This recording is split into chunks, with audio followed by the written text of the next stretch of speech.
السلام علیکم ورحمۃ اللہ وبرکاتہ، نحمدہ ونصلی علی رسولہ الکریم، اما بعد فاعوذ باللہ من الشیطان الرجیم، بسم اللہ الرحمن الرحیم۔ پرہیز علاج سے بہتر ہے، یعنی کوئی دوائی نہ لے، کچھ نہ لے، فاسٹنگ شروع کر دیں تو فاسٹنگ میں بھی شفا ہے۔ اور پھر دعائیں، آیات، سب سے بڑھ کر سورۃ الفاتحہ جس کا نام یہ شفا ہے، سورۃ الفاتحہ سے علاج کریں۔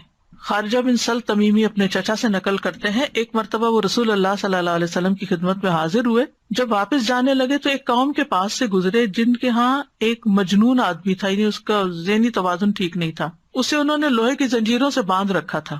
اس کے اہل خانہ کہنے لگے، ہمیں معلوم ہوا کہ تمہارا یہ ساتھی یعنی نبی صلی اللہ علیہ وسلم کو خیر لے کے آیا ہے، وہ خود نہیں ہوں گے مسلمان، نہیں پتا ہوگا، تو کیا اس کے پاس کوئی ایسی چیز ہے کہ جس سے علاج کیا جائے اس کا؟ وہ کہتے ہیں کہ میں نے سورۃ فاتحہ پڑھ کر دم کیا تو وہ ٹھیک ہو گیا۔ یقین اصل چیز ہے نا، کہ یقین کتنا ہے۔ ایک لیکچر یقین پر بھی ہونا چاہیے، کیونکہ نا دین کے معاملے میں، دعاؤں کے معاملے میں ہمارا یقین نہیں ہوتا۔ الثقۃ باللہ۔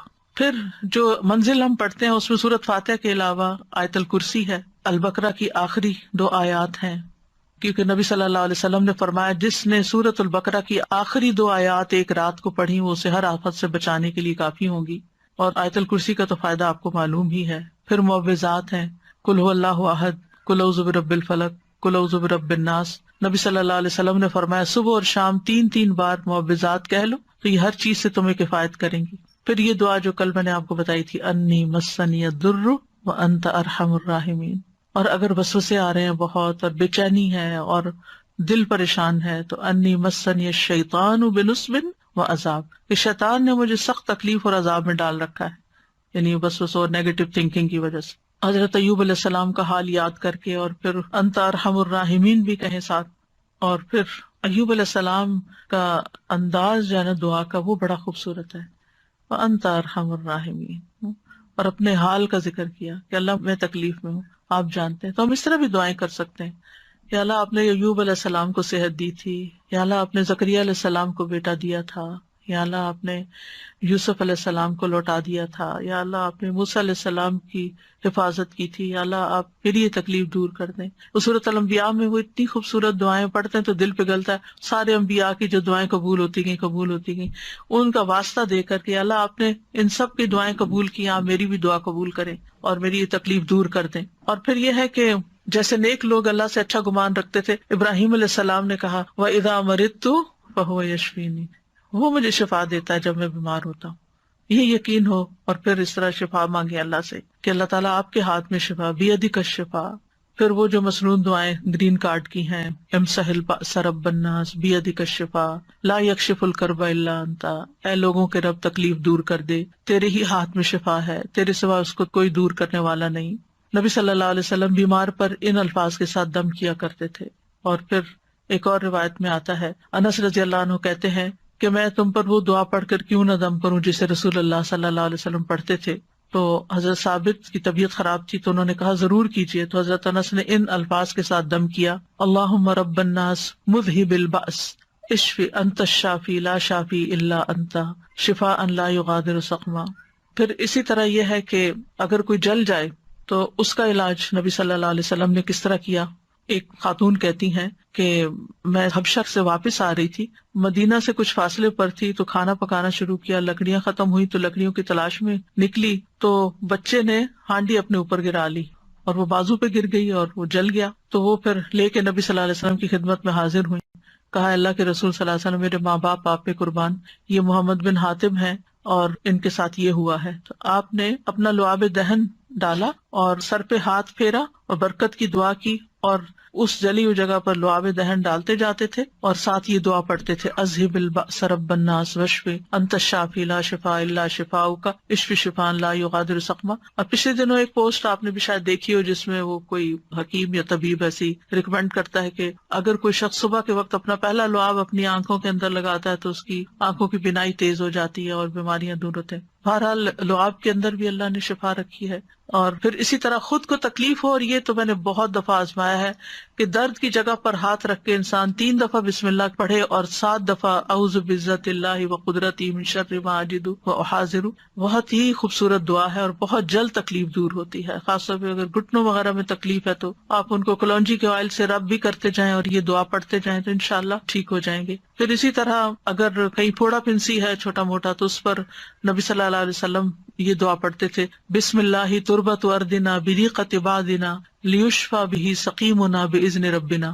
اللہ کے نام کے ساتھ ہماری زمین کی مٹی، یعنی جس زمین پہ انسان رہتا ہے وہیں کی مٹی لے سکتا ہے اگر مدینہ کی مٹی نہ ہو. ہمارے رب کے حکم سے ہم میں سے بعض کے لعاب کے ساتھ ہمارے بیمار کو شفا دی جائے. یعنی وہاں پر کوئی بڑی بڑی فارمیسیز نہیں تھی، کوئی اور علاج کے لیے ہاسپٹل نہیں تھے، تو یہی چیزیں جو تھیں نبی صلی اللہ علیہ وسلم نے عملاً کر کے دکھائیں اور لوگوں کو فائدہ بھی پہنچا. تو نبی صلی اللہ علیہ وسلم کسی کے جسم پر کوئی پھوڑا، کوئی زخم، کوئی تکلیف ہوتی تو لعاب کے ساتھ مٹی لگا کے اس جگہ پر لگا دیتے تھے. اور راکھ کا لگانا جو ہے، آپ صلی اللہ علیہ وسلم کو جب جنگ احد میں آپ کو تکلیف پہنچی تھی تو حضرت فاطمہ نے چٹائی جلا کے اس کی راکھ جو تھی وہ وہاں لگا کے تو پٹی کی تھی، تو اس میں بھی اللہ تعالیٰ نے شفا رکھی ہے. اور پھر اسی طرح تکلیف اور پریشانی کے وقت کی جو عام دعائیں ہیں وہ بھی پڑھنی چاہیے. یا حی یا قیوم برحمتک استغیث اللہ اللہ ربی لا اشرک بہ شیئا. پھر اسی طرح لا الہ الا انت سبحانک انی کنت من الظالمین.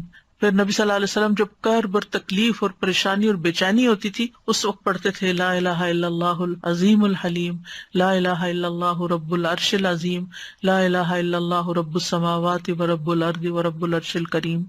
یعنی عرش سب سے بڑی چیز ہے نا مخلوقات میں سے، تو اس کے رب کا واسطہ دے کر پھر دعا کرتے تھے. پھر اسی طرح عافیت کی دعائیں بھی مانگنی چاہیے کہ اللہ تعالیٰ بیماریوں سے محفوظ رکھ، خاص طور پر جب کوئی وبا وغیرہ پھیلی ہو یا آپ کسی بیمار کو دیکھیں یا ہاسپٹل میں جائیں یا کسی کی تیمارداری کرنے جائیں. ویسے بھی صبح شام 3 دفعہ اللہم عافنی فی بدنی، اللہم عافنی فی سمعی، اللہم عافنی فی بصری، لا الہ الا انت. پھر اللہم انی اعوذ بک من زوال نعمتک وتحول عافیتک وفجاءۃ نقمتک وجمیع سخطک. اے اللہ بے شک میں تیری پناہ لیتا ہوں اس بات سے کہ تیری دی ہوئی کوئی نعمت مجھ سے چھن جائے اور تیری دی ہوئی عافیت پلٹ جائے اور کوئی ناگہانی عذاب آ جائے، اور میں تیری تمام ناراضگیوں سے تیری پناہ لیتا ہوں. اور پھر اللہم انی اعوذ بک من جہد البلاء ودرک الشقاء وسوء القضاء وشماتۃ الاعداء. اے اللہ بے شک میں تیری پناہ مانگتا ہوں سخت مصیبت، بدبختی لاحق ہونے، بری تقدیر اور دشمنوں کے خوش ہونے سے. پھر اسی طرح اللہم انی اعوذ بک من السمم والبکم والجنون والجذام والبرص وسیء الاسقام. اے اللہ بے شک میں بہرے پن، گنگے پن، پاگل پن، کوڑ، برس اور تمام بری بیماریوں سے تیری پناہ مانگتا ہوں. اور پھر اللہم انی اعوذ بک من الہم والحزن والعجز والکسل والجبن والبخل وغلبۃ الدین وقہر الرجال. اخلاقی بیماریوں سے، روحانی بیماریوں سے نجات. اے اللہ میں تیری پناہ مانگتا ہوں دکھ، غم، عاجزی، سستی، بخل، بزدلی، قرضداری کے بوجھ اور لوگوں کے اپنے اوپر غلبے سے. پھر اعوذ بکلمات اللہ التامات من شر ما خلق. ہر طرح کے شر سے اللہ تو مجھے بچا لے. جہاں بھی انسان جائے، کسی شہر میں جائے، کسی جگہ پر جائے، پلین میں ہو، کہیں پر آپ انٹر ہو، بینک میں، اسکول میں، تو 3 دفعہ اگر آپ یہ پڑھ لیں کوئی چیز آپ کو نقصان نہیں دیتی، کیونکہ انسان کو ڈر ہوتا ہے نا کہ یہ وائرسز ہوں گے، اور خاص طور پر آج کل کے سیناریو میں. پھر اعوذ بکلمات اللہ التامات من کل شیطان وہامۃ ومن کل عین لامۃ. یعنی لوگوں کی گیدرنگ میں جائیں آپ کو ڈر ہوتا ہے کہ نظر نہ لگ جائے، کوئی اور اسی طرح کی چیز. یہ دعا بھی بہت فائدے کی ہے، ویسے بھی پڑھنی چاہیے. اور پھر شیطانی وسوسے سے اگر بہت نیگیٹو تھنکنگ ہو رہی ہو اور بہت برے برے خیالات آ رہے ہوں، کسی کے بارے میں کوئی بات بہت بری ستا رہی ہو، تو اعوذ بکلمات اللہ التامات من غضبہ وعقابہ وشر عبادہ ومن ہمزات الشیاطین وان یحضرون. خاص طور پہ برا خواب آنے کے بعد اگر دل پہ بار بار پریشانی کا خیال آ رہا ہے، بار بار آ رہا ہے، تو اس کو بھی جھٹکنے کے لیے یہ دعا پڑھی جا سکتی. تو اللہ تعالیٰ محفوظ رکھیں گے. بس آخر میں چند موٹی موٹی باتیں کہ اگر آپ کسی بیمار کے پاس جائیں تو کن چیزوں کا خیال رکھیں، کیونکہ مریضوں کی عادت کا حکم دیا گیا ہے، کیونکہ اس سے انسان کو اپنی نعمتیں یاد آتی ہیں اور انسان کو آخرت کی یاد آتی ہے. اور مسلمان کی عادت جو ہے وہ دوسرے مسلمان پر حق ہے، خاص طور پر اگر کوئی قریبی لوگوں میں سے ہو. نبی صلی اللہ علیہ وسلم نے فرمایا جب کوئی شخص اپنے کسی مسلمان بھائی کی عادت کرتا ہے تو وہ جنت کے باغات میں چلتا ہے یہاں تک کہ بیٹھ جائے، اس کے بیٹھنے پر اللہ کی رحمت اسے ڈھانپ لیتی ہے. اگر واقعی عادت کی نیت سے کسی کے پاس جاتے ہیں اور عبادت کی نیت سے اور اگر صبح کے وقت جائے تو شام تک 70,000 فرشتے اس کے لیے دعائے بخشش کرتے ہیں، اور شام کو جائے تو صبح تک، یعنی اتنا بڑا اجر و ثواب ہے۔ اور عیادت نہ کرنے والوں کی مذمت کی گئی ہے۔ اللہ تعالیٰ قیامت کے دن فرمائیں گے کہ میرا فلاں بندہ بیمار تھا، تو نے اس کی عیادت نہیں کی، یعنی تم نے اس کا حال ہی نہیں پوچھا، اگر تو اس کی عیادت کرتا تو مجھے اس کے پاس پاتا۔ عیادت کرتے وقت اسے اجر کی خوشخبری دی جاتی ہے، اور مریض کو دعا دے کر خوش کریں، ہو سکے اس کو دم کر دیں اور دعا کا کارڈ دے دیں، کوئی بھی ایسی چیز اس کو بتائیں کہ یہ بیماری اس کے درجات کی بلندی کا ذریعہ، اچھی باتیں کریں، حوصلہ افزائی کریں، غم گساری کریں۔ اور عیادت کے وقت کی دعاؤں میں لا بأس طہور انشاءاللہ، کوئی بات نہیں، ٹھیک ہو جاؤ گے، سب صاف ہو جائے گا۔ اگر اور دعائیں آپ کو لمبی چوڑی نہیں بھی آتی تو سورۃ فاتحہ تو سب کو آتی، سورۃ فاتحہ پڑھ کے دم کر دیں، معوذات پڑھ کے دم کر دیں، اور پھر اسأل اللہ العظیم رب العرش العظیم ان یشفیک 7 دفعہ پڑھ کے آپ اس پہ دم کر دیں۔ نبی صلی اللہ علیہ وسلم نے فرمایا جو مسلمان کسی بیمار کی عیادت کے لیے اس کے پاس آئے جس کی موت کا وقت نہ آیا ہو اور 7 مرتبہ یہ پڑھے تو اللہ تعالیٰ اس کو شفا عطا کر دیتا ہے۔ تو یہ بیمار کے لیے پڑھنی چاہیے۔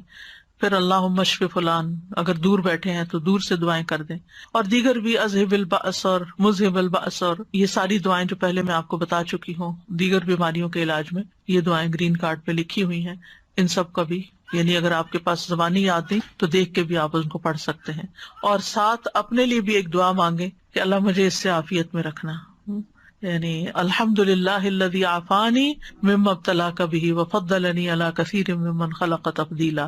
تو حدیث میں آتا ہے کہ جو یہ پڑھے گا اس مصیبت سے محفوظ رہے گا جس میں دوسرا مبتلا ہے۔ تو اللہ تعالیٰ ہمیں بیماریوں میں اور ساری تکلیفوں میں درست رویہ اختیار کرنے کی توفیق دے، اور سنت کے مطابق علاج بھی اور بہیو کرنے کی توفیق دے جس سے اللہ تعالیٰ راضی ہو جائے۔ یہ ایک باری امتحان ہے، اس امتحان کو پاس کرنا ضروری ہے، اور پاس کرنے پر بہت بڑے درجات ہیں، اور اگر انسان اس پر ناکام ہو جاتا ہے تو دنیا میں بھی تکلیف اور آخرت کی بھی تکلیف۔ وآخر دعوانا ان الحمد للہ رب العالمین۔ سبحانک اللہم وبحمدک، اشہد ان لا الہ الا انت، استغفرک واتوب الیک۔ السلام علیکم ورحمۃ اللہ وبرکاتہ۔